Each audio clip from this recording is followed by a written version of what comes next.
Ladies and gentlemen, welcome to this conversation with Sadhguru. My work as a journalist, I often find myself in some of the most troubled places on earth, and I realized just how little I know about living and life and how much there is to learn from Sadhguru. This talk tonight is done in partnership with Head Talks, which is basically the TED Talks of the mind, and we will be talking a lot about mental health as well as in our society. Heart is also allowed. Heart is also allowed, great.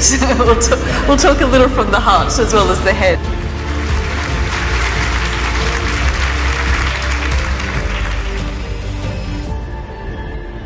Seldom do we see this number of people turn out to one of these events queuing for hours beforehand. But that really comes down to the power of Sadhguru and the visionary that he is. He obviously needs no introduction. As you know, he's a mystic, a visionary, a yogi, a teacher, a humanitarian, and someone that we can all learn something about how we live life. Just earlier, we were speaking in the green room about some of the atrocities and some of the things that have happened over the last few weeks and the sorts of things that we witness on a daily basis. And the kind of conversations that we were having in there, I realized just how little I know about living and life and how much there is to learn from him. So I hope that you find tonight, in a way, something that you can take away from his words of wisdom. So I'll pass it on to Sadhguru.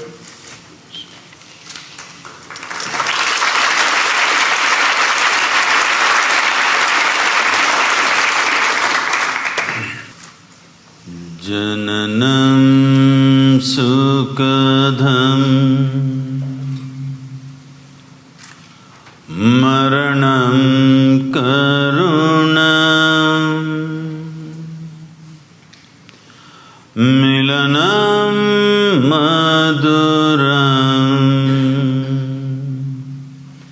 smaranam karunam Kalavashadiha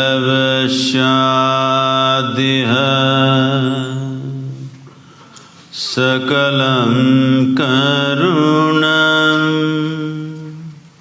Samayadipate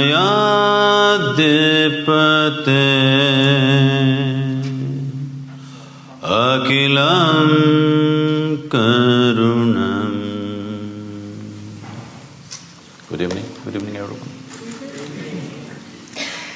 Sadhguru, can you tell us a little bit about that chant and what it means? Well, I'm just not going by the word meaning, but the overall meaning would be, birth is a certain pleasure and joy, but death is compassion. When you have lived enough, the relief of death is fantastic. The worst thing that could happen to you is that suppose you have to live forever.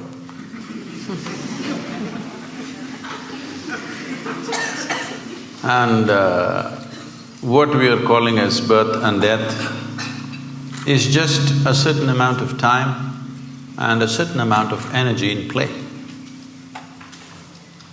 Time-wise, no matter who you are, what you are, for all of us, time is rolling away at the same pace. There's nothing you can do about it. You can't hold back a day. You can't hold back a minute. But our life energies are in our hands. If we take charge of this, then in a certain way, we have mastery over time.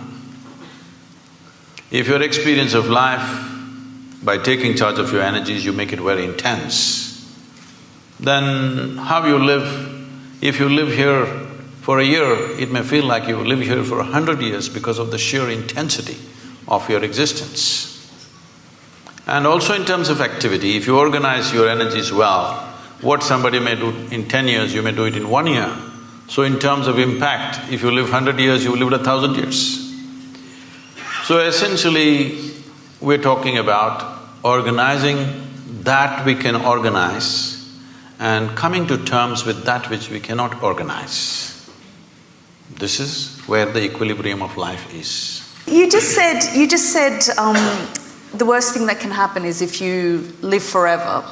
But what if that death is then imposed on you? So I go back to what happened on Easter Sunday in Sri Lanka and the attacks on various churches across Colombo, where 310 people were killed. I mean, what goes through your mind when you see this, I mean, some would say level of evil inflicted on man by man?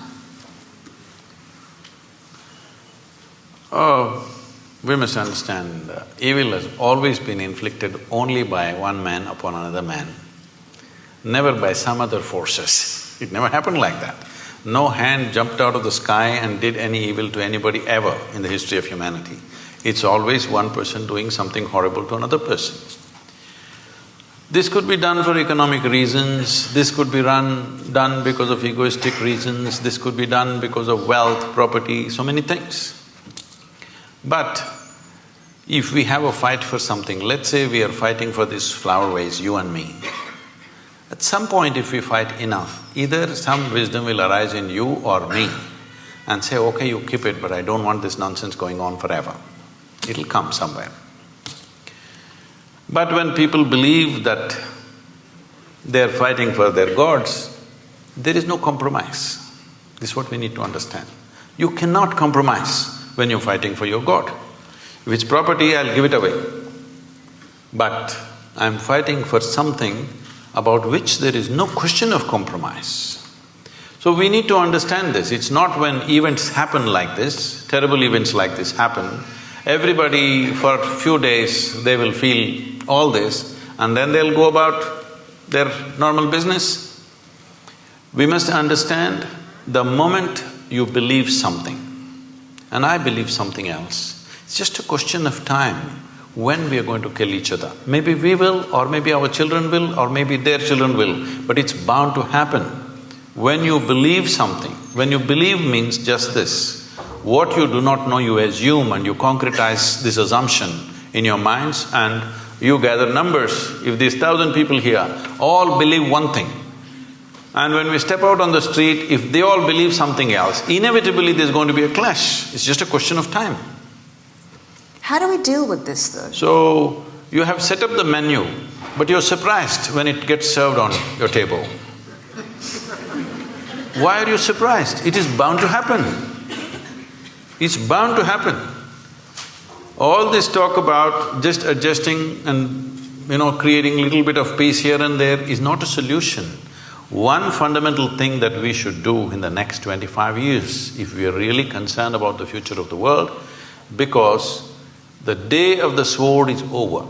Now it is a day of a deadly button which can do things that you can't imagine ever. Those kind of things it can do. Well, these deadly buttons are being spoken about on a regular basis these days in various places. So when this kind of capability is there, it's important in the next 25 years, we have to establish in the world, your religion is your personal pursuit, do whatever the hell you want. But it cannot be a national or global agenda. This must be set 100%.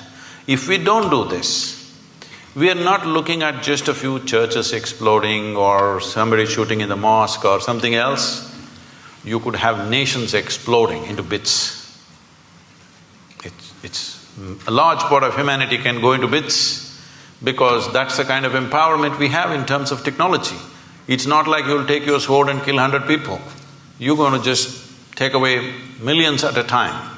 So when this kind of empowerment is there, these kind of rudimentary beliefs, when I say rudimentary belief, I'm just saying, you believe something that you don't know. Let's understand the word belief first of all.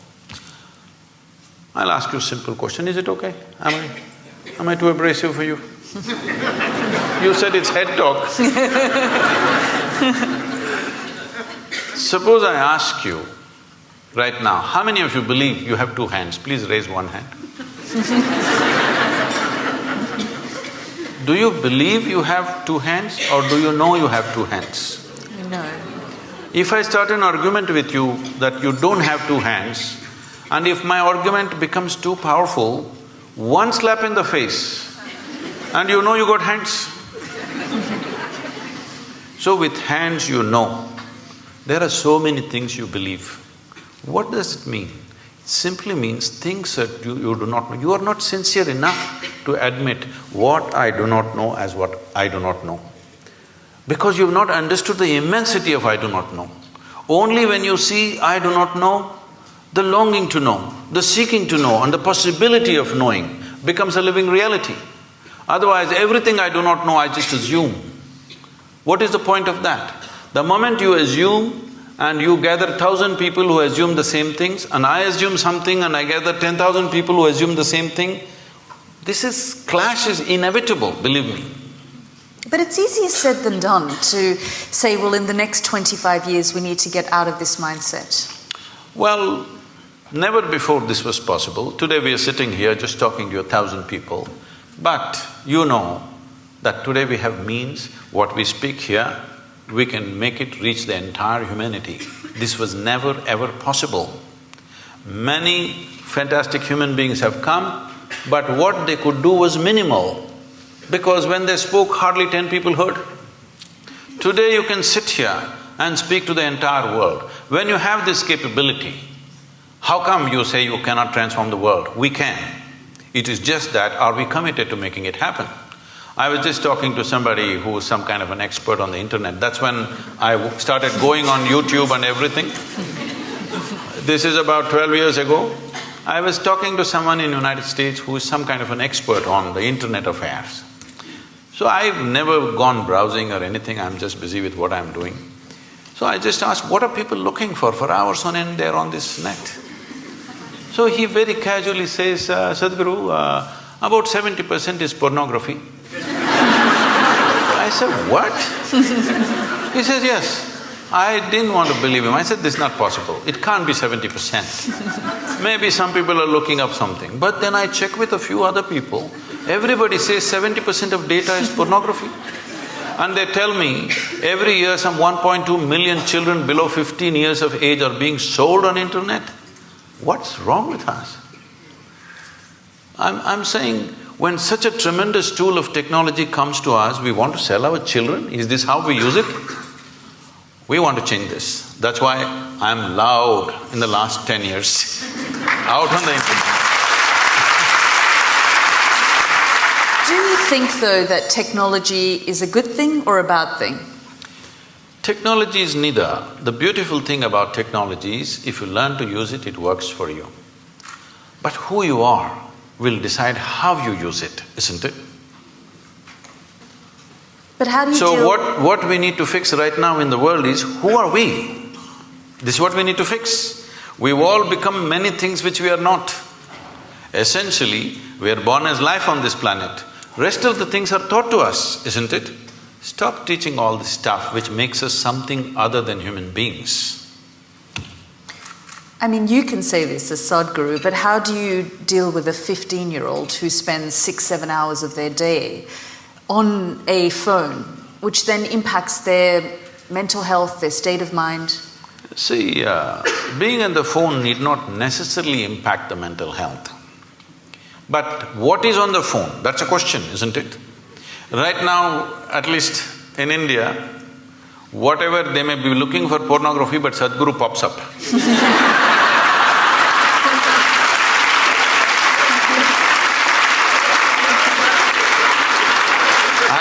I'm telling you, I'm saying this with a certain glee, because you know, I'm just walking in Bangalore city. Some 12, 13-year-old boys, a bunch of them, they say, hey, Sadhguru, Sadhguru, and they come running. I said, hey, you idiots, how do you know who I am? They said, no, we watch your videos, Sadhguru. I said, what? Your mothers must be forcing you to watch my videos? They said, no, in our class, all of us are watching your videos. I really inquired, and I find in every school that I go to, at least 20 to 30% of the children are watching our videos. I'm telling you, when I was 15, nobody could ever get me to watch a goddamn spiritual video. All right? No way. But today, children are watching. So, this is a new and a fantastic development. So, phone is not the problem. What is the content you're putting on it and who is putting on it? Children are putting? No, adults are putting. Everything has become commerce. So, children are playing video games. Whatever, some… in India, some PUBG, what is it? Because I came to know about it because the Prime Minister mentioned this something.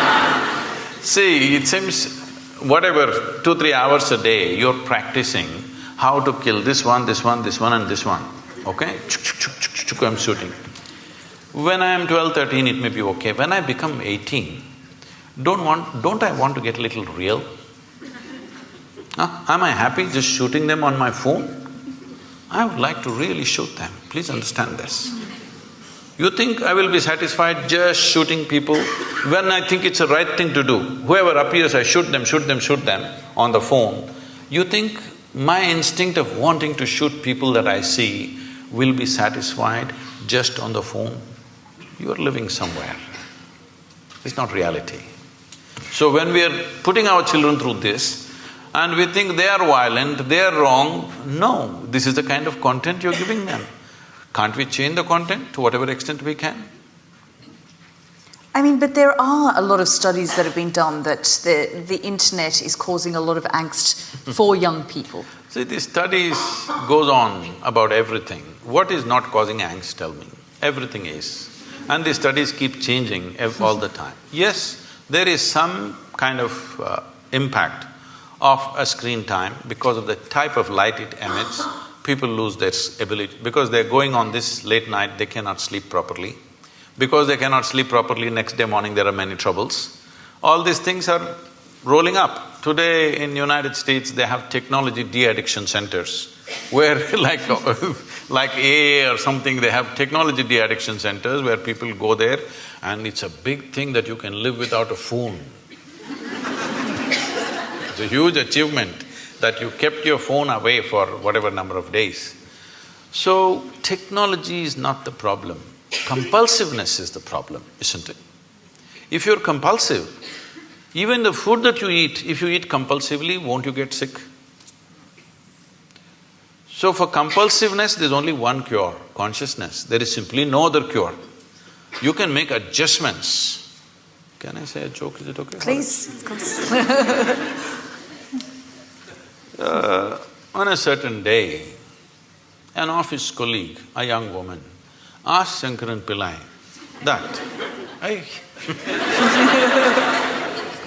that if she could get a lift in his car. So, he took her in the car and he was driving. When it got a little lonely part of the road, he pulled the car aside and he suddenly became like an octopus. That is, his limbs were all over her. She pushed him away and said, "You fool, what are you trying to do? I thought you were a decent fellow and I came with you." He said, "I'm sorry, I quit smoking." Then tell us, how do we get to a point of consciousness then? How do we not take our impulse from smoking to something else? See, we are misunderstanding consciousness as just mental alertness. Mental alertness will help you to survive better. Consciousness is not about that. See, you know that you exist right now only because you're conscious, isn't it? You are conscious right now.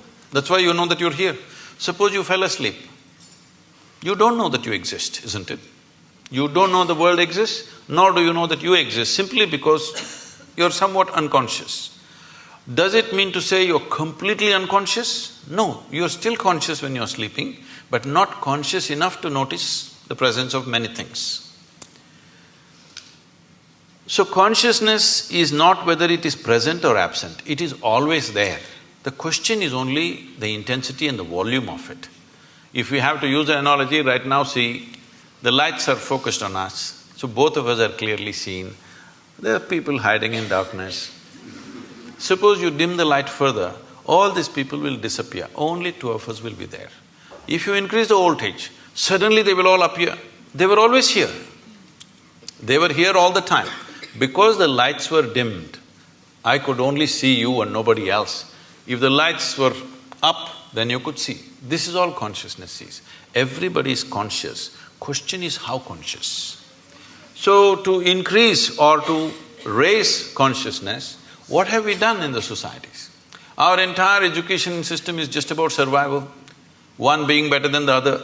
How can you be conscious when you're competitive? When all you want to do is be better than somebody. Your only joy is other people's failures. How will you be conscious?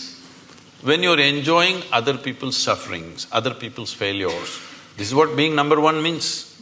I am the number one means what? You're number 10. That's my joy. So I think this is sickness. From kindergarten, you're spreading the sickness into children and you expect them to be fantastic. It won't work like that. So do we need to change our systems? Oh, definitely.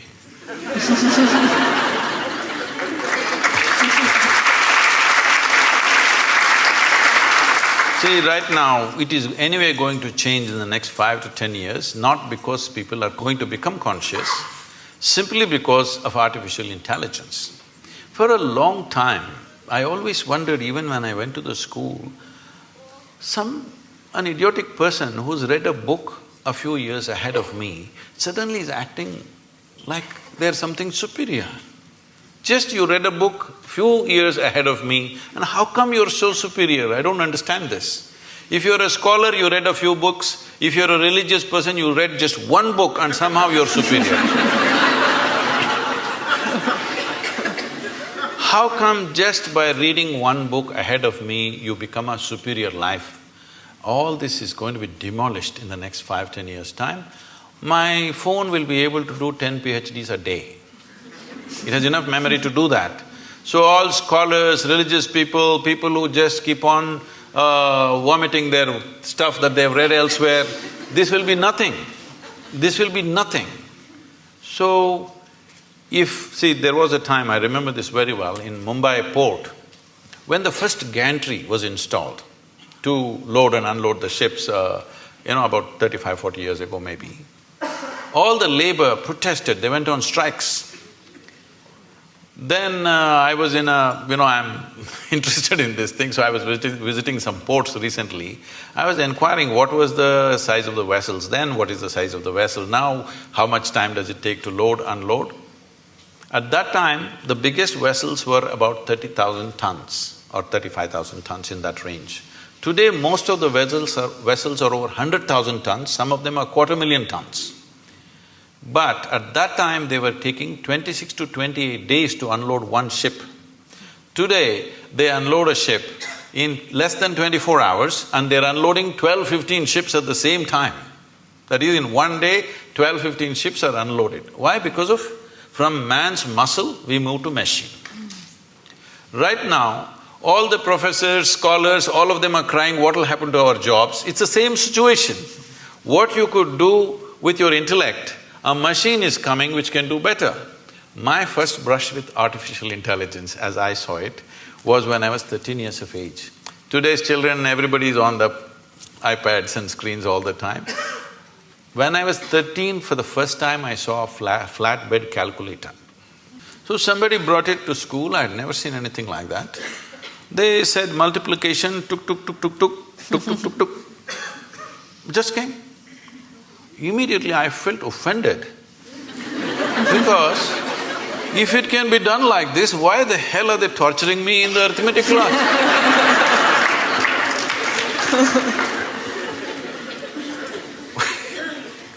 So then I imagined if there was a calculator for physics, chemistry, biology, everything, how wonderful. It took 50 years, now it's coming. All the best for the children of the future, because they don't have to go through this torture of simply trying to retain something in your memory and believe that your memory is intelligence. Your memory is not intelligence. Your memory is a certain capability, all right, but intelligence is a different dimension of life. Consciousness means pure intelligence. unsullied by memory.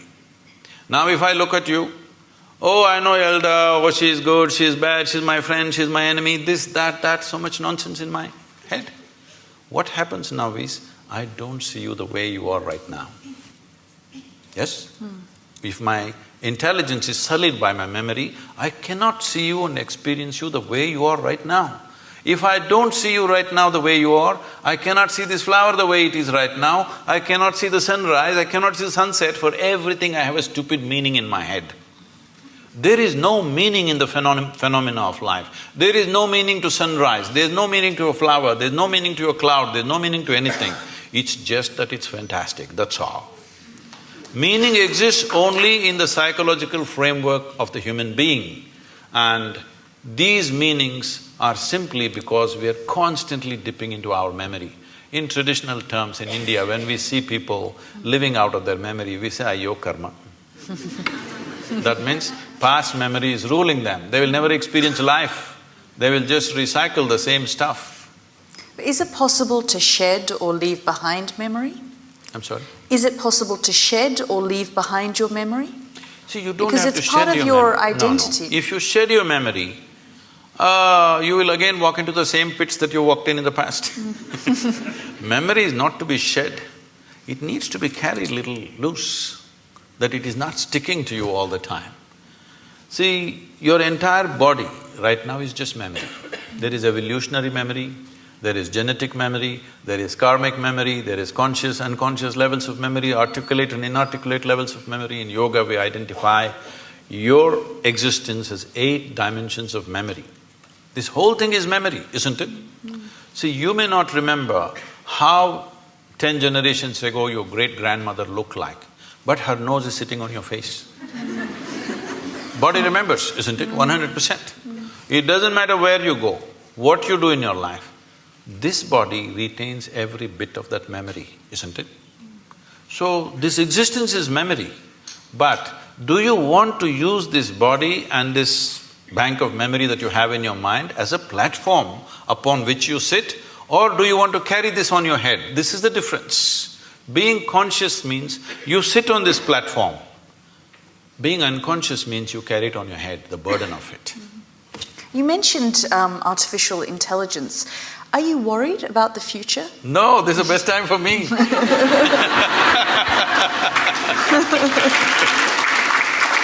See, if, let us say, right now, you have read 10,000 things and you remember all that. I have not read anything. So, the value that you have is only the memory you have. But now I have a little gadget which knows 1,000,000 times more than you know. So now what is the value for you and me?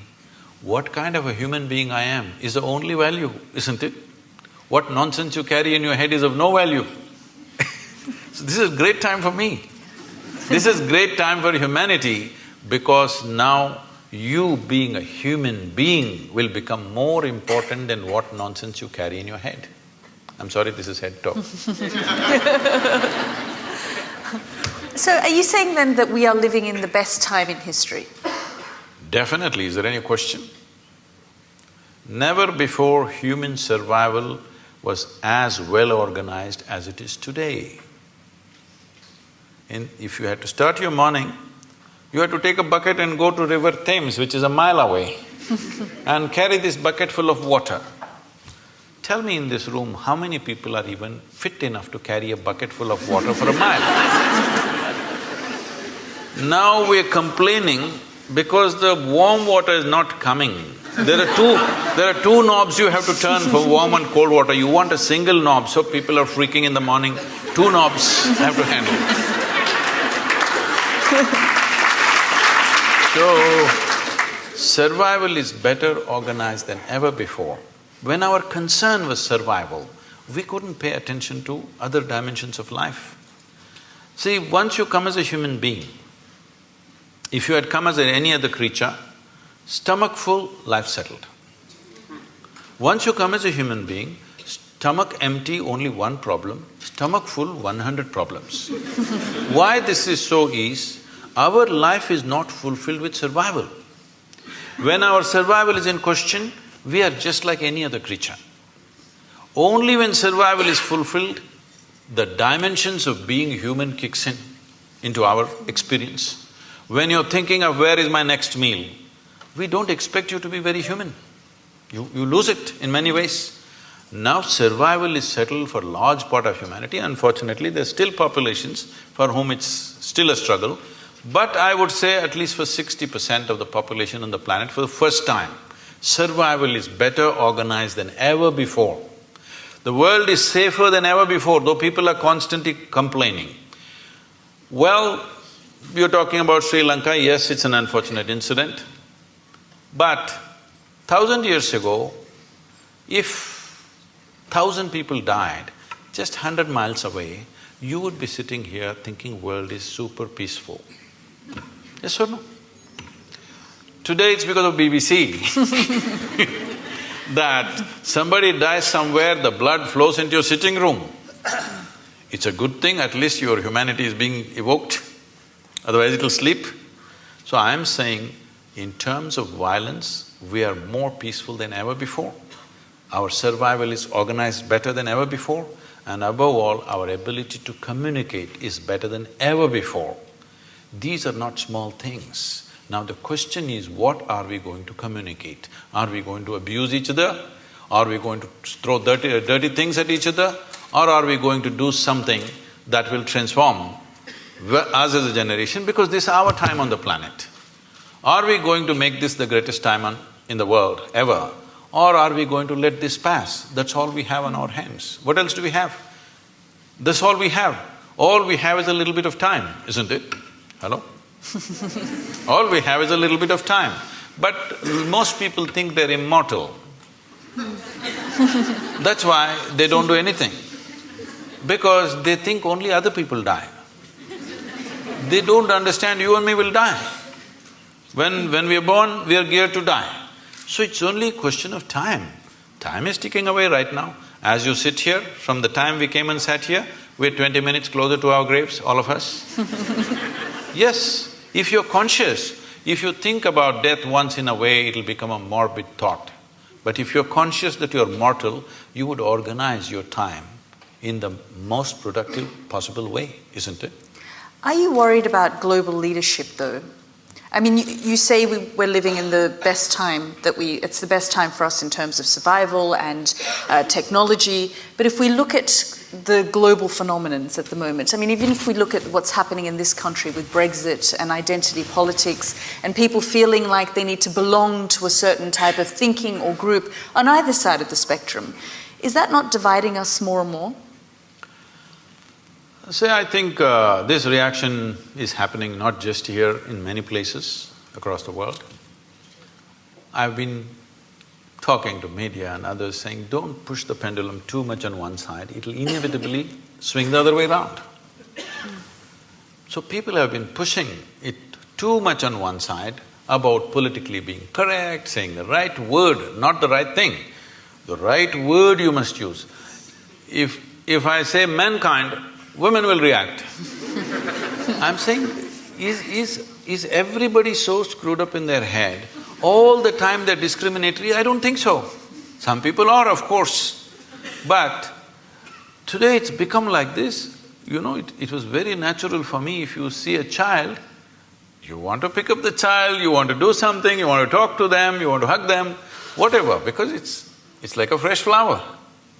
But today, you don't know whether to touch the child or not, because people are making such a big deal about it. I am not saying there are no issues, there are serious issues, this which needs to be addressed. But at the same time, when we push it to a paranoia level, instead of taking necessary steps, we make it a paranoia among people, then the other swing is inevitably going to come. Now somebody is saying, don't worry about all this ecological nonsense, nothing is going to happen, everything is fine, let's do everything as it is because this is all rubbish, because you pushed it too much. This is very important to understand, people who are concerned in this world. If you are a concerned human being, it's very important, whatever you think is right, you must not push it too much. If you push it too much, the reverse pendulum will anyway happen, you're seeing that right now. Talking about Brexit, Is it okay? Because I think you already made up your mind, so… See, could you sell this idea to anybody in 1945?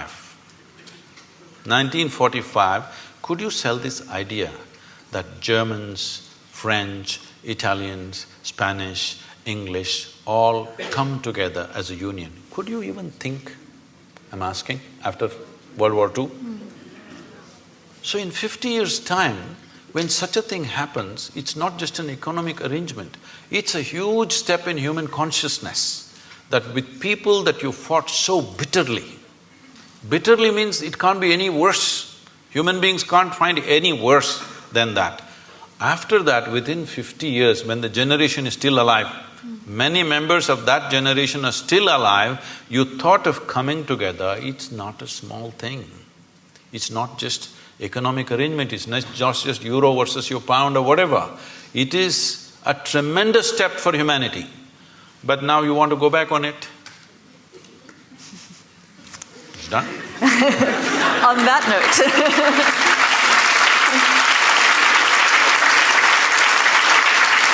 On that note, I just want to open up to the audience and give you a chance to ask some questions from Sadhguru. Just stand up, introduce yourself, and we'll start here on the front row. I'm Meenakshi and I work in technology, Sadhguru. So thrilled and privileged to be here, feeling blessed. Thank you. My question is that in Kali Yuga, is it possible to take the Advaitic meditative route to try and get in touch with your consciousness without a guru and the guru mantra? Or should one pursue Namasmaran and Bhakti Marg as the way one tries everything but is flapping in the wind? See, you're a technology person, and I'm asking all of you. Well, each one of you may have your own religious beliefs or whatever, but please look at it sincerely. Your belief is only to a point of convenience, isn't it so? Are you willing to believe to such an extent? You have children? Children? Yes. So, are you willing to leave the future of your children in God's hands and leave it, just do Namsmaran and leave them on the street? Because, street is also in God's hands, right? Are you capable? No. Are you willing to leave your home, doors open, your wealth, everything open, because God is there anyway? No, you do everything that matters to you. You're keeping God as insurance. All right? So, when you're in this state of mind, don't talk about devotion, it won't work. Devotion is a fantastic thing. Devotion is another dimension of intelligence. But with the kind of education that you've gone through, and your intelligence has become very skewed just by exercising one aspect, that is the intellect. Right now, our education systems are exercising only one dimension of your intelligence, that is just the intellect. If I ask you a simple question, would you want your intellect to be sharp or blunt, all of you? Make a choice, I'm going to bless you. So you want it sharp. So essentially it's a cutting instrument. So let us say you have one knife in your hand and you want to do all the activity of your life with the knife. Well, you can cut things well with a knife. But if you want to stitch your clothes, you use a knife. You will inevitably be in tatters, isn't it? That's all that's happening today. Because you're exercising just one dimension of your intelligence, which is the intellect, which is a discriminatory, sharp instrument which slices open, dissects things. Now, I want to know something physical, I want to dissect it. Now I want to know you, shall we dissect you? Is that the way to know you, I'm asking? If I dissect you, will I know anything about you? Is it possible, I'm asking? By embracing you, by including you, I may know something. By dissecting you, what will I know? What will work for a physical substance, you're trying to apply to your own life. It's not going to work like this. See, the more educated people are becoming, the more disturbed they're becoming. Education should have settled them, isn't it? Education should have enhanced life. But tell me, who is causing maximum damage on this planet? Educated people or uneducated people? Hello? Educated people, isn't it? Educated people should have been the solution. Educated people are the problem. Simply because we are using a knife for everything. If you want this thing, there was a time when I was crisscrossing India on my motorcycle. So one whole night I've been riding.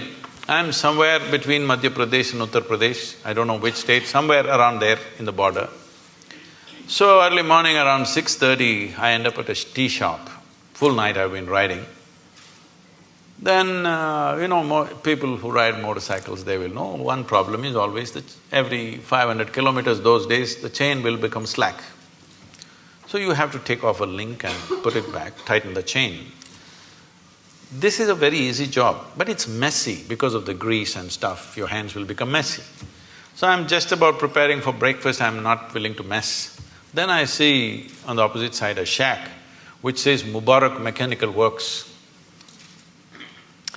Then I see a young boy there and I say, "Hey, can you tighten my chain?" He said, yes, full enthusiasm. Then he goes inside and brings his tools. What he brings? He brings a chisel and a hammer. Then I say, "What you going to do with that?" He said, "Yeah, I can do it." I said, "Wait." Then I walk into his garage and look, only what he has is chisel and hammer. He can fix it, but after that, that's the end of it. So right now, this is what you're trying to do. You're trying to fix everything with the sharpness of your intellect. You will become a mess. The more you do it, more mess you will become. You only satisfaction you have is, you know words and things that other people do not know, but you are a total mess. Yes, because the other dimensions of intelligence have not been opened up in the society, largely. Not everybody, but largely. The systems, there are no systems to open up other dimensions of intelligence. So when we say devotion, we're talking about a completely different dimension of intelligence. Devotion is not about belief. Devotion is not about going to a temple, church or mosque. Tell me, is there anybody in this world, either in sport, art, music, business, spirituality, whatever, has anybody done anything significant without being absolutely devoted to what they're doing? Has it happened? So devotion is another dimension of intelligence. If you exercise that, life will be very beautiful. But it does not mean that you can simply believe that its devotion has become deception because it's a deal. Right now the deal is like this, "Dear God, I will give you 10 pounds, will you give me million?" I'm saying, when there's not a single idiot on the streets of London who's willing to make such a deal, how come the source of creation is willing to make such a deal with you? So what do you think of organized religion then? I generally don't think about it.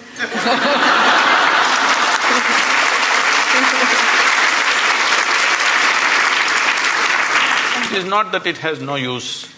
See, if there was no religion, a lot more people would have lost their mental balance. It is a very inexpensive way of psychiatry. No, I'm saying, see, I want you to understand, the line between sanity and insanity is so thin. Don't think there are insane people and sane people. Every one of you are crossing the line here and there. Some people are not able to come back, that's all the difference is. Yes or no? Well, aren't you saying with somebody, "I'm mad at you"? So you are not mad at anybody, you're just mad, that's all. You are able to go mad for some time and come back, so you think you're normal. Somebody went there and could not come back, it became a terrible problem, all right?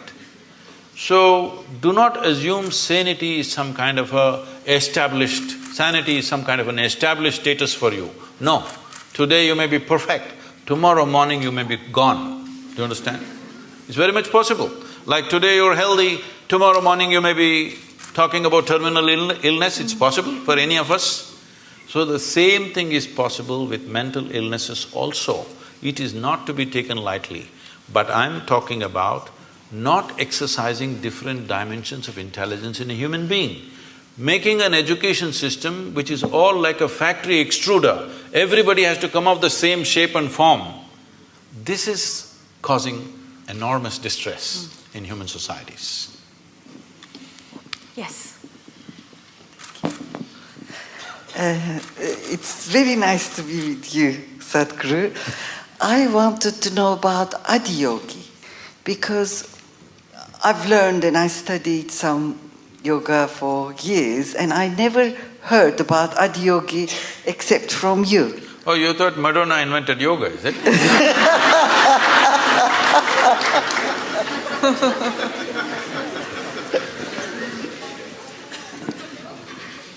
The word Adiyogi means the first yogi. We don't know the exact time, but it's somewhere over 15,000 years ago. That much we know because of certain relics we have found and certain things that have been said, certain astronomical phases that they've talked about. Based on this, we estimate it's over 15,000 years ago. We don't know the exact time. So the significance of Adiyogi is this: for the first time, for the human beings, he said, if you are willing to strive, you can cross all the limitations that nature has set up for you. Only thing is if you're willing to strive. And above all, the most important thing of this is, he's the first one. I don't want to take the credit away from the English people. Charles Darwin spoke about evolution about 150 years ago. You had a 200th birth anniversary recently. So, Adiyogi spoke of evolutionary process over 15,000 years ago. He spoke in a different language. When they asked how life happened, what is its beginning, what is its end, when his disciples asked him, he said, the first form of life was fish. Second form of life, he said, is a turtle, of amphibious life. That means life is moving out of water, finding its way on the land. You Indian people know about the 9 avatars. The next one is an animal, usually is called a wild boar because wild boar is supposed to be the most physical creature among the mammals. So he says, it's a wild boar. Next one is half man, half animal. Next one is a dwarfed man. Next one is a full-fledged man but emotionally volatile man. Next one is a peaceful man. Next one is a loving man. Next one is a meditative man. The next one, which is yet to come, is supposed to be a mystical man. That could be you. Because if you pull out a small thing in your hand and start speaking to somebody in India or America, you're quite mystical. If you only…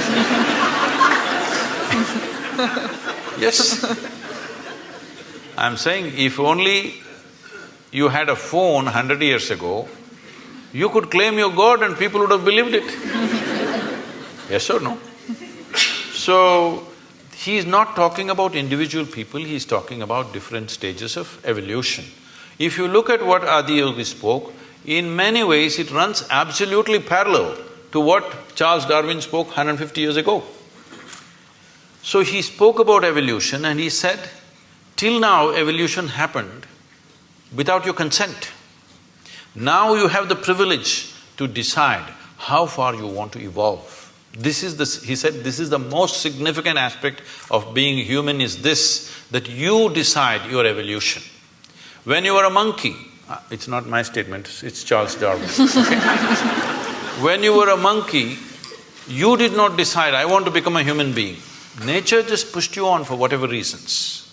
But now that you're a human being, now you can decide what kind of a human being you want to be. This moment you can be like a brute, next moment you can be godlike. Both are possible for you right here.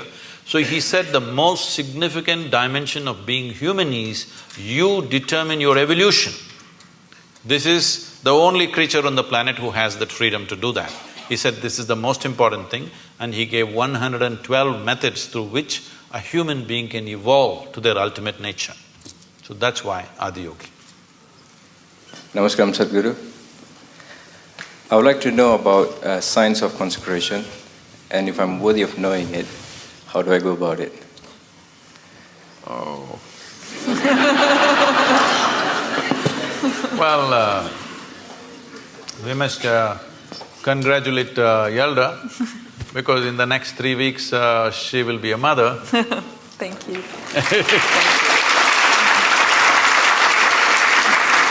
This is terrible gender discrimination because only women are ever allowed this privilege.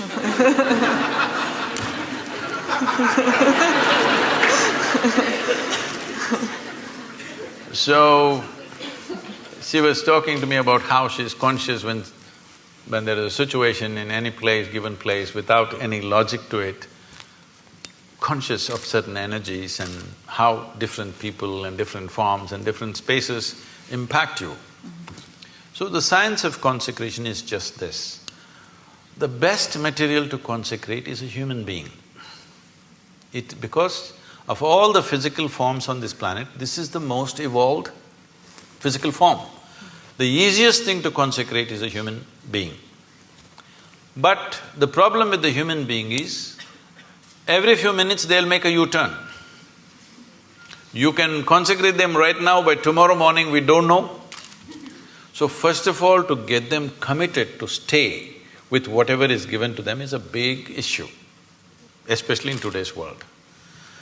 Because of that, we consecrate other forms. We always want to choose a form or a substance, first of all, which is of the highest density possible, because physical form, its strength and its integrity depends upon its density.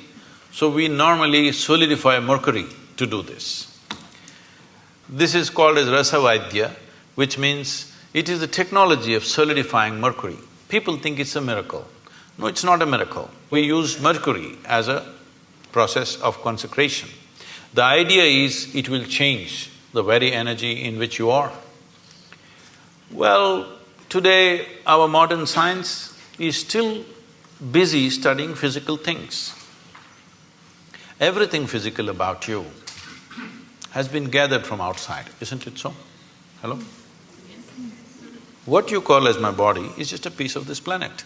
You slowly gather it by the food that you eat. So if everything physical about you is just something else, not you, what you gathered cannot be you. What is you? Definitely there is a dimension beyond physicality.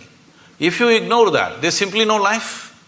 But right now, still the logic, the human logic which thinks it is scientific is still at this level of logic that except what I can measure on the instrument does not exist. So actually all of you do not exist because you cannot be measured. This happened to me. I don't subject myself to these indignities anymore. Way back, because of some obligation, I was in some institute, they said, we want to measure your gamma waves. I didn't know I had gamma waves. They said, no, there are gamma waves in your brain, we will measure it. So they put 14 electrodes into my body and they said, meditate. I said, I don't know how to meditate. They said, you teach everybody meditation. Yes, I do, because they don't know how to sit still. If you want, I will sit still. But this is the whole problem. Their problem is they want what kind of meditation? They want a name and the process and they want to measure the result. So I am not going to give them that pleasure. I said, if you want, I'll sit still. So I simply sat. After about 20 minutes, with some metallic object, they're hitting that funny place in your elbow, where it hurts most. Then I thought it's part of their experiment and I sat there. Then they're hitting my ankle, my knee. It became quite consistent and painful. Then I opened my eyes and said, am I doing something wrong? Why am I being beaten? They said, no, according to our instruments, you are dead. I said, this is a great diagnosis you have. But then they thought through and they said, no, it looks like your brain is dead. I said, I will stay with the first opinion. I am dead like this is okay with me. Brain dead if you give me a certificate. That's not going to be good. Why I am saying this is, the essential life that you are You think you are going to measure it in some instrument? Only physical processes will measure, isn't it? And you know, everything physical about you is from outside, it's not yours.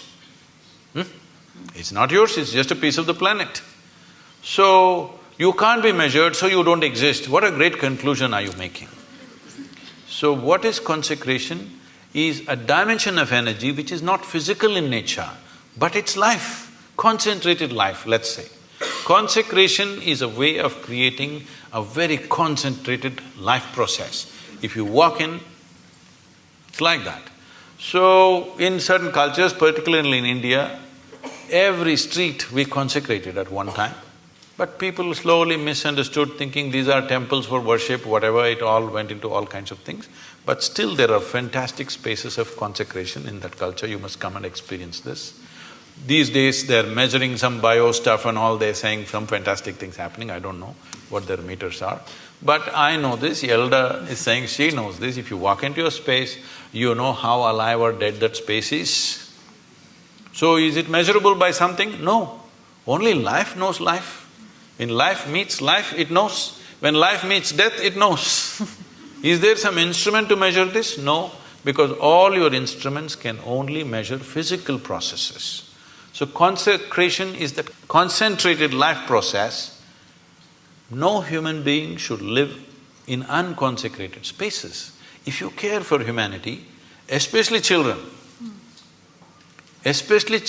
below 14 years of age, believe me, if you make sure they spend a certain amount of time in consecrated spaces, you will not have any of this nonsense about adolescence problems. See, right now, toddler… if you're an infant, diaper problems, toddler means he's running away problems, adolescent means some other problem, middle age means crisis, old age means horrible.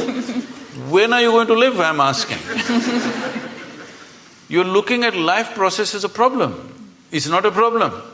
You are making it a problem because you're trying to fit life into your intellect. No, your intellect fits into this life perfectly well. If you try to fit this life into this intellect, it's not going to work. So consecration is a dimension and a science and a technology with which you concentrate life in such a way, if you walk in, your whole energy system bursts forth. You will see we have created spaces like this. If people just walk in, sheer intensity, simply tears start flowing. They don't know why. Simply the intensity of the place, simply tears start coming. You must every day, your cheeks should be washed with tears of love, joy and ecstasy. If this doesn't happen, you're not living yet.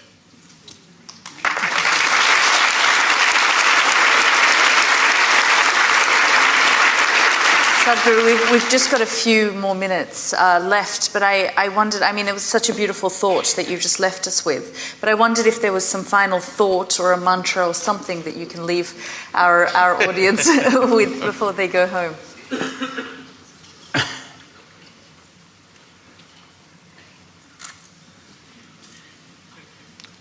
See, this is what I would like to change. To learn ABC, just 26 alphabets in English language. If you come to Tamil language, 212 alphabets, at least it's complicated. Only 26 alphabets. Tell me, how many years did you spend just learning the alphabet and learning to use it? Your basic education till high school, this is all you're doing, learning to use the language and using the language so that you can understand whatever comes your way, this is all. At least 12 years. 12 years you spent, one solar cycle that's called in yoga. One solar cycle you spent just to learn a language, to communicate with people. But to transform your life, you want a 2-minute mantra.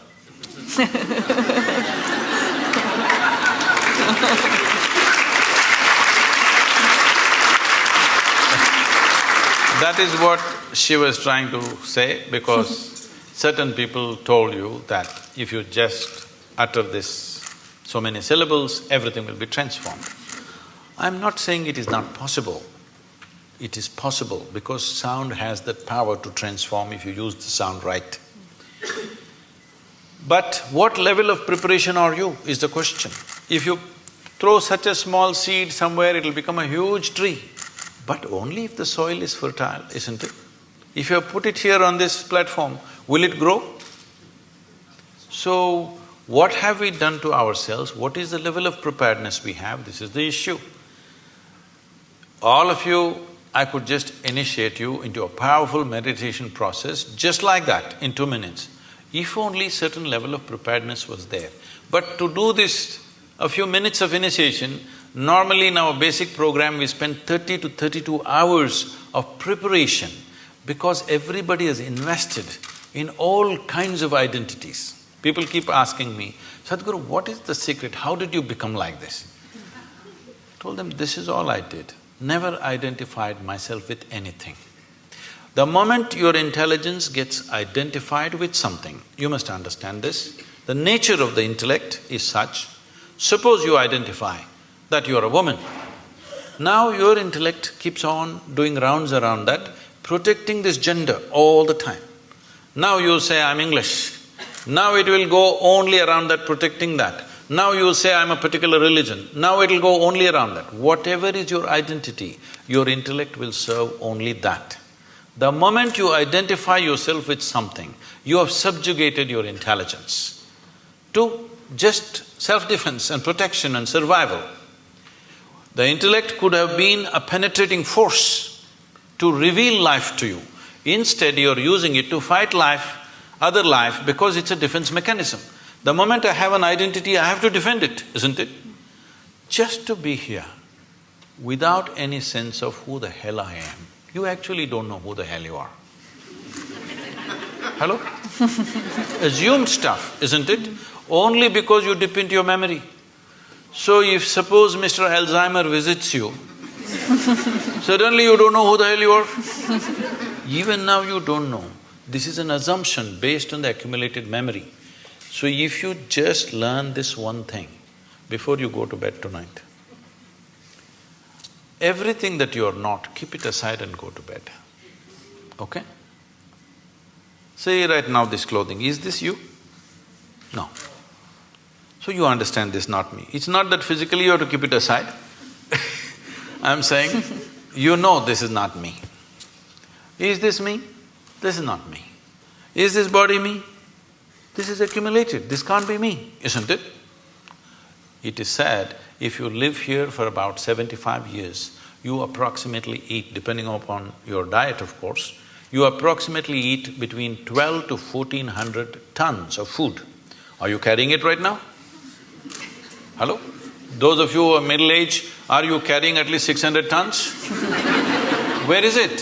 What you thought was my body is coming and going all the time, isn't it? It's not even the same body. It's coming and going all the time. So this is not me, if you keep it aside.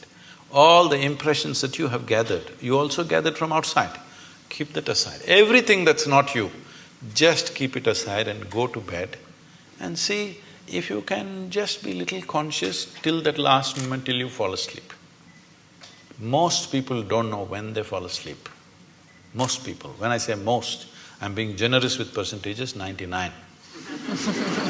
If you make a little effort, just a little effort, a few days, if you make an effort to stay conscious till you fall asleep, you will see you will wake up like a newborn baby every day. And it's important. Why I'm saying a newborn baby, where Yalda will have this experience in a wonderful way, you will see the baby. What do you think he's trying to do? He's drinking life. You become like that. Why? Because you're just living in the capsule of your memory. You think you already got it. If you got it, you must be dead, isn't it? So people are practicing death in installments. See, if you're really super alive, it's fantastic. If you're dead, it's good. But if I want to torture you, what will I do? I will not kill you. I will make you half alive. That's torture, isn't it? This is what is self-inflicted for most human beings right now. They're keeping themselves half alive and they're wondering why life is such a torture. I just asked a simple question about a year and a half ago when I was in London. I was speaking to a very prominent group of people. I asked, how many people in London city can sit in the evening peacefully, even without a glass of wine. They clearly said less than 1%. So, to be healthful, you need a chemical. Today, 70% of the people are on prescription medication of some sort. To be peaceful, you need chemicals. To be joyful, you need chemicals. To be ecstatic, of course you have ecstasy.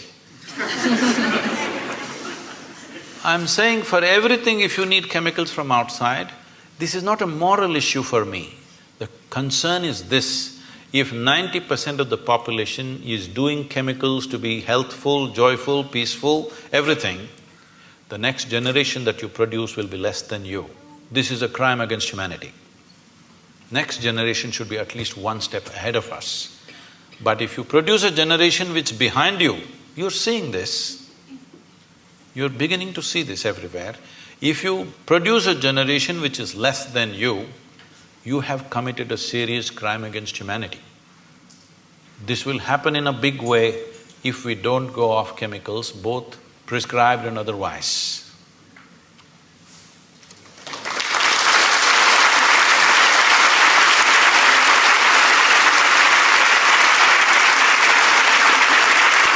Thank you.